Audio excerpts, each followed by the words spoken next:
नमस्कार।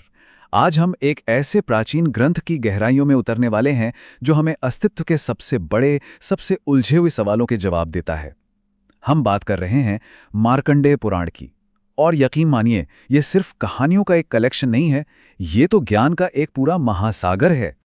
अब देखिए, पुराण में ऐसी ऐसी हैरान कर देने वाली कहानियां हैं, जैसे ये वाली कि कैसे एक पतिव्रता पत्नी की प्रतिज्ञा में इतनी शक्ति आ गई कि उसने सूरज को उगने से ही रोक दिया। लेकिन हमारी आज की जो कहानी है वो एक महान ऋषि से शुरू होती है। एक ऐसे ऋषि जिनके मन में कुछ ऐसे सवाल थे जिनका जवाब शायद ही किसी के पास था।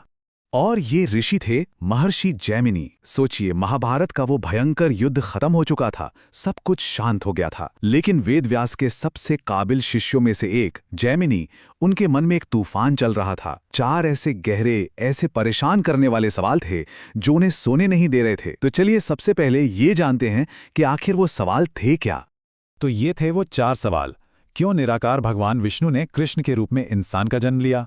कैसे एक गुड़ी रानी द्रौपदी 5 पतियों की पत्नी बनी? भगवान बलराम को तीर्थ यात्रा क्यों करनी पड़ी? और द्रौपदी के 5 बेटों को इतनी बेरहमी से क्यों मारा गया? अब इन सवालों के जवाब खोजने जैमिनी पहुंचते हैं अमर ऋषि मार्कंडे के पास। पर कहानी में एक मोड़ आता है। मार्कंडे उन्हें किसी और ही जगह भेज देते हैं, एक ऐसे सोर्स के पास जिसके बारे में कोई सोच भी नहीं सकता था। मार्कंडेय ऋषि कहते हैं, जैमिनी, तुम्हारे इन सवालों का जवाब मेरे या किसी और ऋषि के पास नहीं मिलेगा। तुम्हें जाना होगा विंध्य पर्वत। वहां 4 बहुत ही ज्ञानी पक्षी रहते हैं।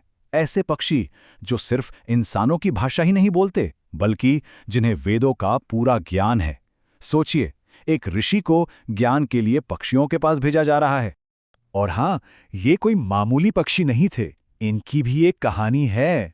एक बार अप्सरा वपु को ऋषि दुर्वासा ने श्राप दिया और वो एक पक्षी बन गई। फिर कुरुक्षेत्र के युद्ध के मैदान पर तारक्षी नाम के उस पक्षी ने 4 अंडे दिए। और इससे पहले कि एक आवारा तीर उसकी जान ले लेता, एक गिरती हुई युद्ध घंटी ने चमत्कारिक रूप से उन अंडों को बचा लिया।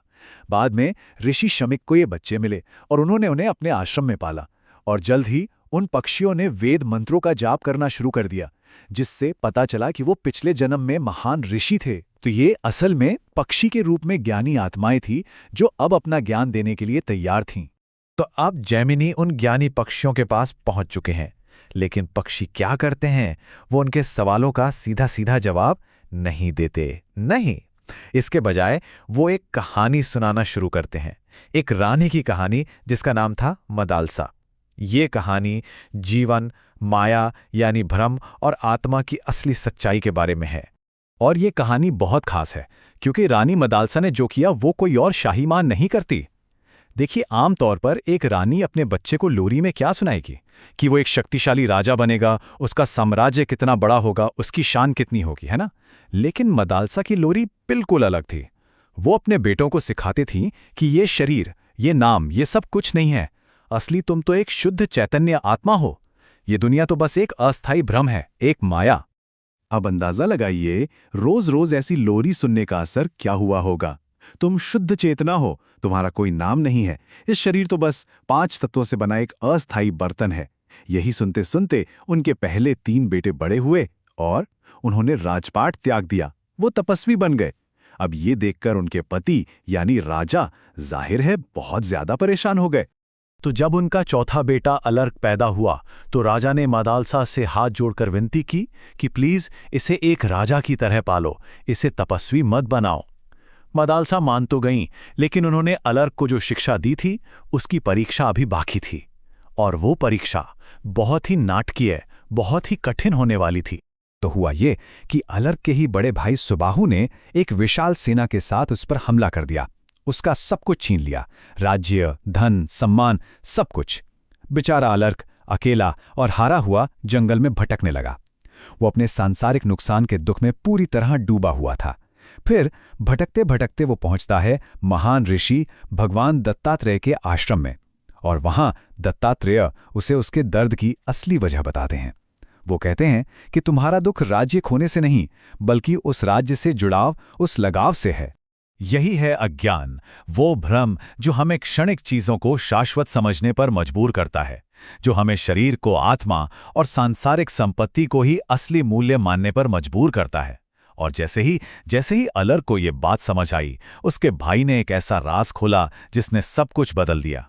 उसने बताया कि ये पूरा युद्ध, ये हार, ये सारा दुख, ये सब उनकी मां मदालसा की ही एक योजना थी। ये एक परीक्षा थी, अलर को मोह माया और लगाव का आखिरी पाठ सिखाने के लिए। तो देखा कैसे एक आत्मा के सफर की कहानी सुनाई गई। लेकिन अब कहानी एक बहुत बड़ा मोड़ लेती है। पक्षी अब जेमिनी को एक इंसान की कहानी से निकालकर पूरे ब्रह्मांड की कहानी पर ले जाते हैं। वो अब सबसे बड़े सवाल का जवाब देने वाले थे कि आखिर ये पूरी सृष्टि शुरू कहां से हुई। तो देखिए, सृष्टि की शुरुआत कैसे हुई। समय से भी पहले सिर्फ एक विशाल अंधकारमय अनंत महासागर था, संभावनाओं का महासागर। फिर प्रकृति के 3 मौलिक गुण, सत्व, रजस और तमस, इनमें हलचल शुरू हुई। इनके मेल से बनी ब्रह्मांडीय बुद्धि और अहंकार। और जब ये 5 तत्वों के साथ मिले तो बना हिरण्यगर्भ, यानी स्वर्ण अंडा। हजारों साल तक ये अंडा उस ब्रह्मांडीय महासागर में तैरता रहा और फिर वो टूटा और उसमें से निकले सृष्टि के रचयिता भगवान ब्रह्मा। तो अब समझ आ रहा है कि पक्षियों ने क्या किया।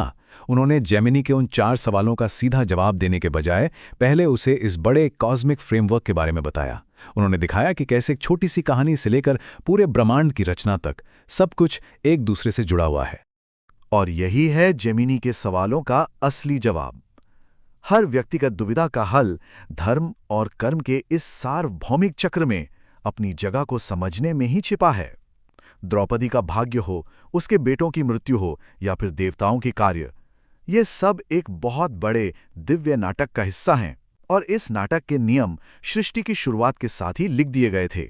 और आखिर में मार्कंडेय पुराण हमें एक बहुत ही गहरे विचार के साथ छोड़ जाता है। एक सवाल सोचिए, अगर ये पूरी सृष्टि एक ही स्रोत से निकली है, अगर हर आत्मा उसी एक दिव्य चेतना का हिस्सा है, तो फिर ये जो हम दुनिया में इतना भेदभाव, इतना अलगाव देखते हैं, ये क्या है? क्या ये सच है या फिर सिर्फ एक बड़ा भ्रम?